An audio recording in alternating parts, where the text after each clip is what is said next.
The Adventures of the Saint, starring Vincent Price. The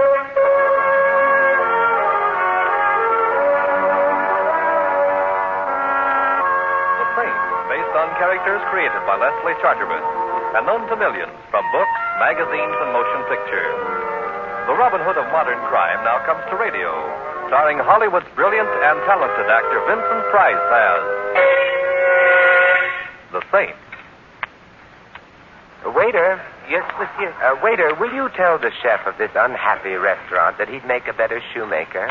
Monsieur, shoemaker? Look at this miserable concoction. It's called a salad. But, monsieur... Don't but me. But, monsieur, I have something to tell you. Yes?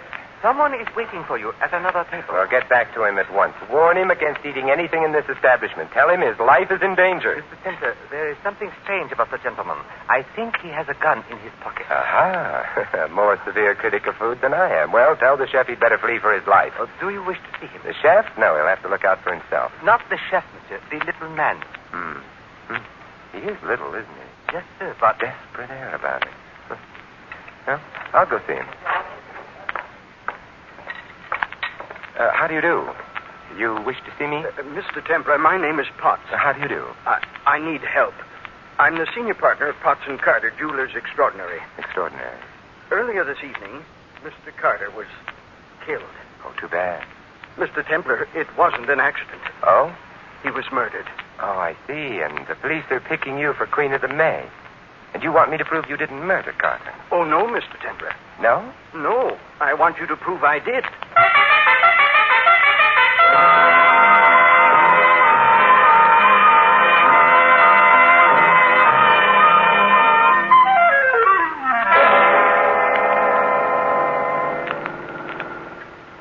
It's no use, Mr. Templar. I did kill Carter. Well, why wouldn't the police believe you? Because they couldn't find the corpse. Well, there's usually one around after a murder, you know. Somebody stole this one. Stealing corpses is a rather restricted profession. Where did you kill your partner? In our establishment on Wilshire Boulevard. Oh, that's a nice place for it. When? Earlier this evening. And then you phoned the police from the shop? No, I couldn't bear the sight of Carter's body. I walked over to a nearby hotel and made my call from there. And then? I returned to the shop. I didn't go into the back. Where the shooting had taken place? Yes. I waited for the police. They arrived. I told them what had happened and led them into the back. But when you got there, the cupboard was bare. Yes, Mr. Templar. No one had heard the shot? No, you see, it's a business neighborhood. It was evening. That's understandable. May I ask you a question, Mr. Price? Of course. Are you tired of living? Right. Oh, you mean, why am I so anxious to have the police believe me? Yes. Because I shot Carter in self-defense. He's a larger man than I am. He was threatening me with physical violence. I acted only in self-defense. Oh, I see. Well, I'll drop you at your home, and, Mr. Potts, you've got a job. Yes? You've got to find your partner's body. But Now, ask yourself where you'd go if you were... No, he wouldn't be going anywhere himself. You better spend some time thinking about your friends. One of them might have removed the corpse in order to shield you. Or think of your enemies. Are you married? Yes, I am. Well, anyway, an enemy of yours might have moved the body to make the killing look like premeditated murder. One way or another, Mr. Potts, you've quite a bit to think about, haven't you?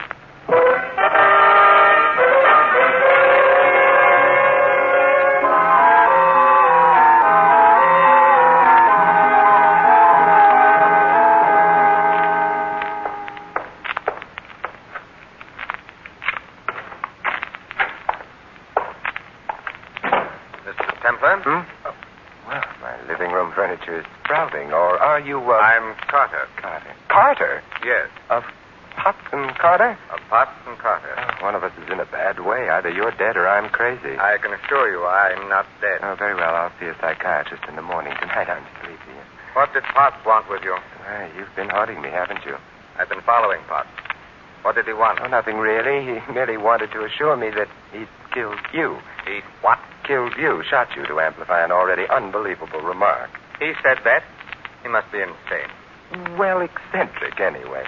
Mr. Carter, the situation is rather bizarre. A man confesses to a murder. The police do not believe him. He comes to me and asks me to prove him a murderer. I leave him and find myself confronting the man he claims to have murdered. It doesn't make sense. No, perhaps it's not intended to. What do you mean? I suggest you go to the police, identify yourself to them, and ask complete protection for yourself. I don't need any protection. Potts wouldn't harm a fly. Yeah, but you're not a fly. My dear fellow, the possibility of Potts really doing me harm is something I can't take seriously. Why not go to the police anyway? I couldn't without exposing Potts to ridicule, and... Your solicitude for your partner is rather touching, especially since he accused you of being a thief, of stealing from the firm, to be precise. He said that? Yes. Then I have something to think about. You've something to fear. Nonsense. No.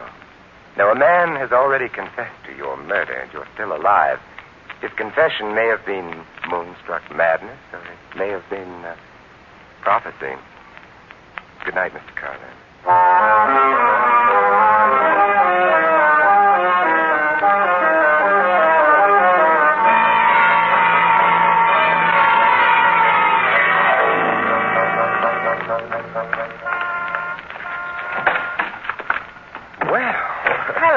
Hello. The cars they put out nowadays have rare and wonderful gadgets attached. Pardon me, but I'm trailing a fellow. Who? A man named Carter. Do you know him? Mm-hmm. Do I know you, or should I? What do you think? Carter's cab is well in sight. Just a moment. I'll take my eyes off the cab for a moment and... yes, I should. What's your name? Claire. I'm Simon. You know, I only bought this car yesterday. Are you part of the standard equipment? No, I go with the deluxe models only. Well, I'm so glad I paid for the extras. Claire, what? Doesn't matter. Depends on where we're going or what we do when we get there. This is a nice, quiet street. Hey, wait a minute. That's the ignition key. I know. Look, you've got the key. Mm-hmm. Well, may I borrow, eh? No. Now Carter's cab is out of sight. Oh, you're cute. This is as far as we're going. And now, Simon, what are we going to do?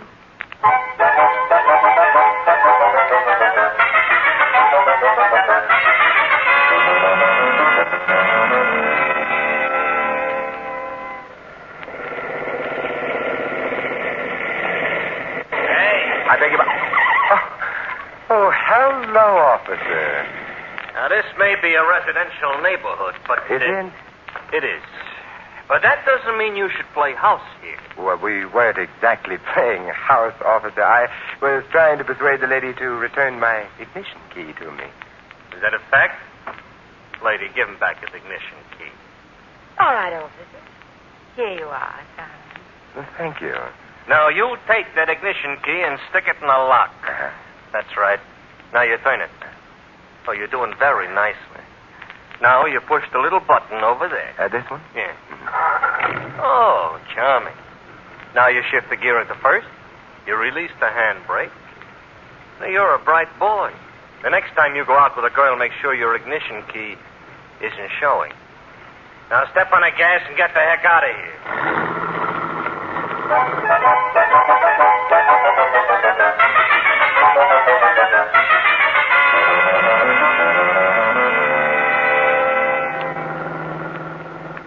Simon, are you angry with me? For delaying me? Not especially. Where are you taking me? To a jewelry store. Oh, you really shouldn't. You don't know me well enough. Which jewelry store, Simon? Potts and Carter. You know the place? I should. My husband owns half of it. Oh. Potts or Carter? Pot. They must have a nice assortment of stones. What makes you think so? Potts doesn't bat in your league, baby. Not in his own merit. Well, I'm not so sure that's a compliment. Brood about it, huh? Because, he was arrived. Hey, there's a light in the back. Are you coming with me? No. Oh, why not? You think your hubby might be there? I'm brooding. All right. Just don't hatch anything.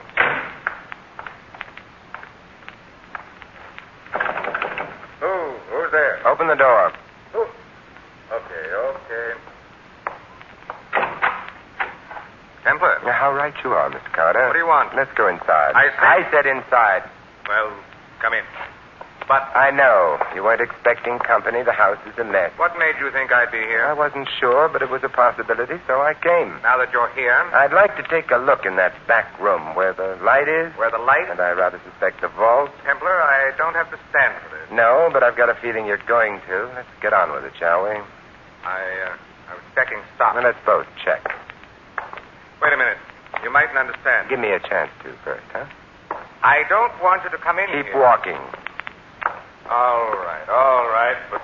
Well, you idiot, if you think that by putting the lights out you... Carter! Simon! Claire, I heard the shots. I came up to Simon. Where? light switch is near the back door. I got it. All quiet now. Simon, at your feet. Lying half across the doorway, Mr. Carter. His eyes are open. Simon, they're open. Dead. There's blood leaking out from under him. Let's take a look at the back room. Uh-huh. Yeah, back window leading to an alley. Not so much for that. Now, the vault's open. Simon, how can you worry about that when the man's I've dead? seen dead men before. The vault's empty. I don't care. Your husband might. The police certainly would. Well, I gotta go. Oh, but you can't leave me. You've got a job notifying the police. They wouldn't like it if you didn't. What are you going to do? Where do you live? Bell Tower Drive. What number? 39. All right. Dial operator asks for police headquarters. Tell them all. Me, I'm going to visit with a man who confessed to a murder before it was committed. Curious to see whether he's going to stick to that confession now that the murder is a murder.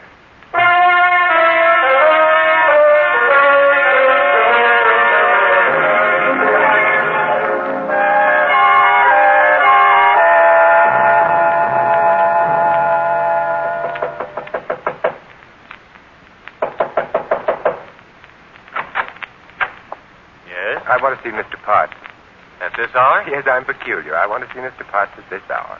I'm sorry, but... Save your regrets. Good heavens, sir, you pushed me aside. Tonight you win the badge for alertness. Now shut the door. Yes, sir. Where's Potts? I refuse to... You're not the usual butler. You're young, big, and you look as if you've got muscles. Yet you let me push you aside as if you were a doddering old man. Why? My father was a butler before me, sir, and his father before him. We're accustomed to dealing with gentlemen, sir. Must be quite a come-down talking to me. Where's Potts? He's not at home, sir. You sure? Quite, sir. Let's go look for him as though we didn't know he was out. But I assure you, Don't sir, that he... Show me.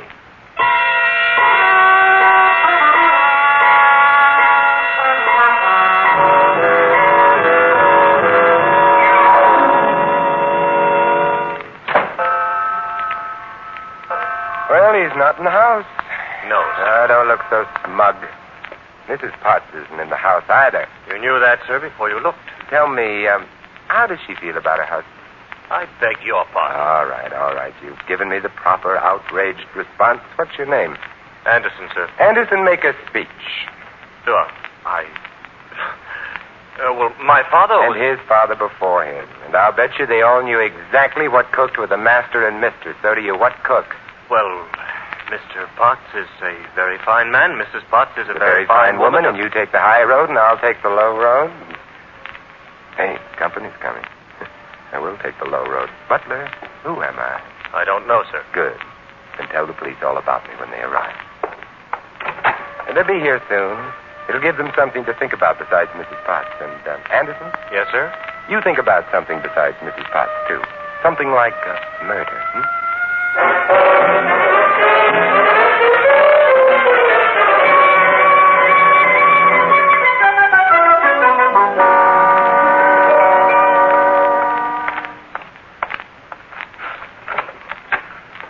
Good afternoon, sir.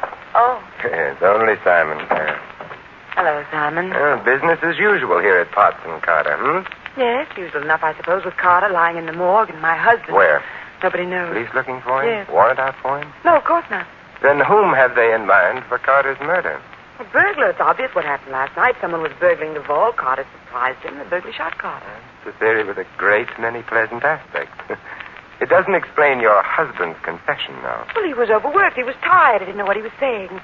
Police are afraid that maybe he's lost his mind or something. Yeah, I like that or something better. The theory doesn't explain your husband's accusations against Carter. Accusations of theft. Simon, I don't know anything about all this. Then why your act in the car last night? I was worried about my husband, about Carter. And then I've always wanted to meet you. Oh. Why? Well, it's not the kind of thing I can talk about coldly like this. Well, we must discuss it warmly. Some other time.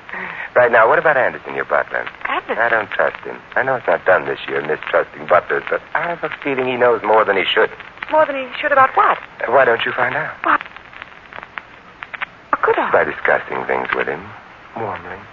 I'm not so sure I like that. I'm not making friends today. Just influencing people. I can't imagine what Anderson would or wouldn't know. Stimulate your imagination by going out to the house now and working on him. You really think it's important? Very important.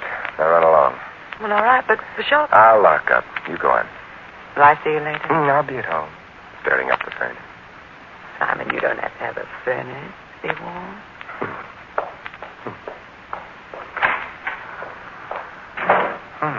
Well, first the back door.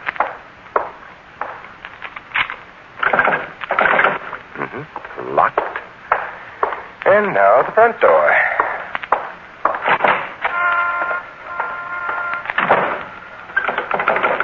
Locked. Now? Hey. Yes? Hey, Sal. Yes? That's your heap over there? Yes, it is. Better take a cab. I like my heat. Now, don't look now, but some low characters let the air out a couple of your tires. Oh. Well, then suppose we go for a ride in your cab. 39 Bell Tower Drive. Okay. Say, did you happen to notice the happy prankster who deflated my tires? Sure, I noticed her. Why not? I'm under 80. Oh, well, why didn't you stop her? Mister, I'm a married man. That means I'm cautious. For all I knew, maybe you're the kind of fella likes a girl to deflate his tires for him. It depends on the circumstances, Kathy. Not so early in the morning. Okay. Next time I'll know you don't like a girl to deflate your tires for you in the morning. You don't think it's fun? No, I think it's murder.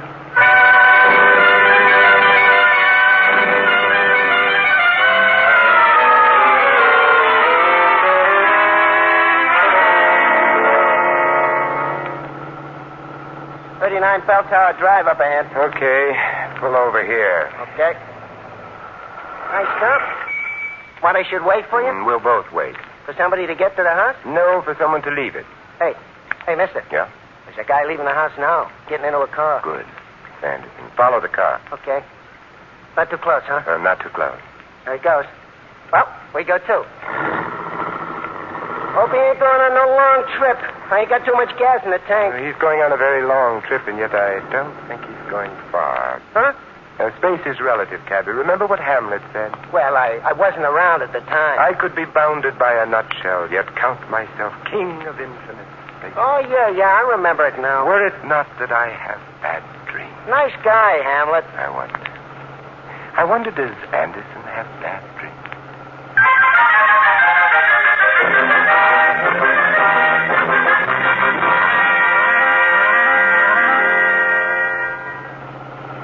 Getting dark. I don't like these hills when it starts getting dark. They're barren. Yeah, and they're steep. Hey, the guy we're trailing is turning off the road. Private driveway. Pull up to it and stop. Okay. The house is beyond the bend, quite near the road. Cabby. Yeah? I'm leaving you. Look, I want you to drive back to town. The instant you hit a place with a phone, call the police. Yeah, and tell him what? To warm a cell for a murderer. They can pick the murderer up here. Okay, pal. But don't do nothing rash.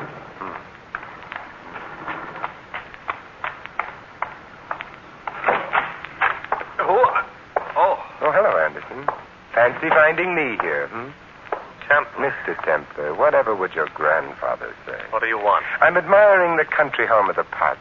By the way, where is Mr. Potts? I don't know. Oh, who's that, a sick friend? Stay away from that door. Nonsense. It looks like a charming door. Works, too. Oh. Mr. Potts, tied and gagged. I told you to stay away I from don't it. accept advice graciously, nor do I care for lies. With lantern jaws. But lantern jaws are handy to hit. Now for you, Mr. Potts. We'll get the gag out of your mouth. There. You feel better? Oh, don't rush it. Your hands. Nice stop. Shh, quiet. Look out behind you. Oh, hello, Claire. Hello. So glad you dropped in. You are? Yes. Remember I warned you about your butler? It was he who brought your husband here, tied him up, etc. That's interesting. You should ask me why I suspected him. Oh, all right, I'll tell you. When I visited your house and met Anderson for the first time, we had a little chat, in the course of which he remarked that I knew you weren't in the house before I searched it. That was odd, you know. Why? Because how did he know I'd seen you outside the house unless... Unless what? Let me help you to your feet, Mr. Potts. I can't move. Standing up will help restore the circulation. Unless what, Mr. Templar? Tut, tut. So formal, Mr. Templar. Unless, Claire, you told him. Oh, why should I have told him that? Obviously, because you and he were in on this little plot together. Plot? To kill Carter and frame your husband for the murder. Thus you would inherit the business. And the butler. You're charming, Simon, but fantastically wrong. You're implying Anderson killed Carter. No. He'll go to the gas chamber as accessory. To whom? To you. Silly. Carter was shot from the back room. I was out front with you. You were at the front door, that's true. Carter was shot as he was going into the back room. His back, therefore, was to us. And yet, if you remember, he was shot in the back. Afterwards, we remarked how he lay face upward with the blood coming out from underneath him. You aren't a fool, are you? Oh, dear. I was wondering how long it would be before you produced the pistol. Mr. Potts, can you stand alone? I can't. I'm falling. Oh, then fall in your wife's direction. All right. Mrs. Potts, your gun, if you please. Thank you. Well, that's a good deal better. The police will be here shortly, and that will be that. Oh, relax, Mr. Potts. You've fallen to rise again, but your wife, I'm afraid, has deflated her last tire.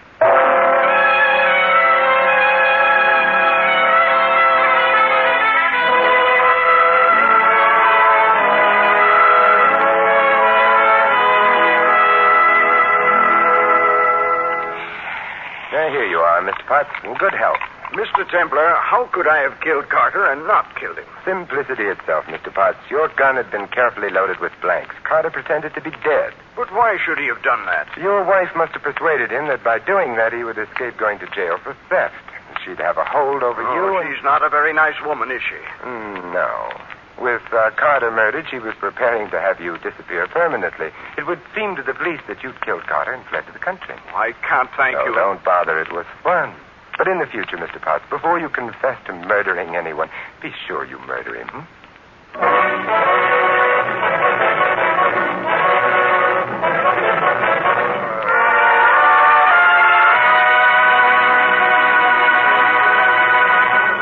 Been listening to another adventure of the Saint, the Robin Hood of modern crime. And now here is our star, Vincent Price. Ladies and gentlemen, freedom is everybody's job. The Bill of Rights established our freedom and protects it. But freedom demands that each of us carry out our duties as a citizen. To vote in an informed way so that the best man is placed in public office, to serve on juries, to take an active interest in public issues. Remember, by making our form of government work better here, we strengthen democracy everywhere. This is Vincent Price inviting you to join us again next week at the same time for another exciting adventure of the Saint. Good night.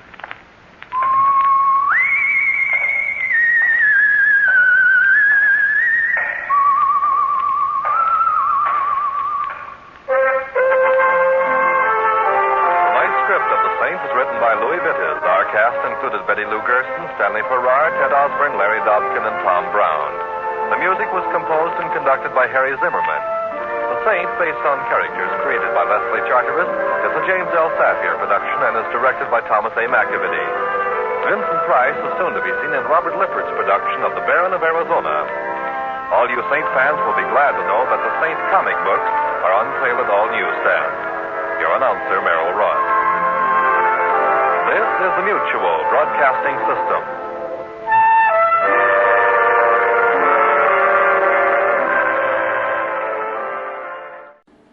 Would you like a shout out? Leave a comment in the section below. Tell me who you want to shout out to, who you want to shout out from, and we'll get it up here for you. Hey, thanks for watching this video. Please like and subscribe. That way you won't miss any. We got a lot more of these. Check out our playlist. Also, check out the description below, and we will see you next time.